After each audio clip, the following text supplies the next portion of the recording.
Mo lang kay Edniel muna si Sir El. Technical Working Group naman, inaaral na ang planong dagdag na military drones. Detalye balita mo, RH52, Edniel Parosa. Edniel.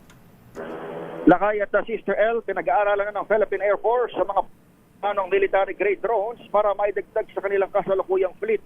Kasunod yan ang pahayag ni Defense Secretary Gibo Chodoro sa budget deliberation sa Kamara na may close contact ng Pilipinas sa mga bansang may expertise pagdating sa usapin. Ayon kay Major General Alvin Hate, Chief of Air Staff ng Hukbo, may technical working group ng sumusuri sa mga kailangan nilang specifications. Pero sa ngayon, may iba't ibang sistema ng Unmanned Aerial Vehicles o UAVs na ginagamit ng Philippine Air Force sa kanilang mga operasyon. Pakinggan natin ang General. We do have different system UAVs in the Philippine Air Force.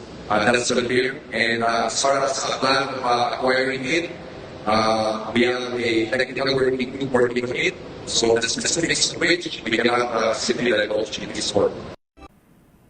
Sabi ni General Hate, nagsisilbing mata sa impapawid o eye in the sky itong UAVs o drones, hindi lamang sa panahon ng gulo kundi maging sa mga kalamidad. Sa pamagitan ng mga ito, nagagawang makapagdesisyon ng higher leader sa mga hindi na kinakailangan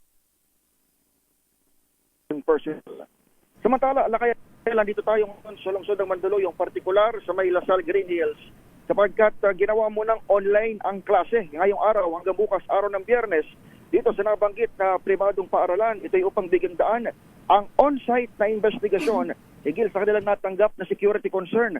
Sa ngayon ay nandito si Mandaluyong City Police Chief, Police Colonel Reynan Patam, maging ang tropa ng Mandaluyong PNP at tinahalugog itong iba't ibang bahagi ng gusali sa hindi mo na in-specify na security concern. Pero sabi ng pamunuan ng Lasal Green Hills, kanila nang nakumpirma o na-identify ang source ng nabanggit na security concern. Pero dahil nga sa hindi pa ito matukoy at ongoing pa itong pinaka-investigasyon at inspeksyon ng Mandaluyong PNP sa lugar, ay tikumpa ang kanilang bibig. Sa ngayon ay suspended ang klase na o face-to-face classes mula preschool hanggang grade 12 kasama ng alternative education dito sa Lasal Green Hills hanggang bukas araw ng Biyernes. Pero magiging synchronous naman umano ang kanilang online learning hanggang bukas.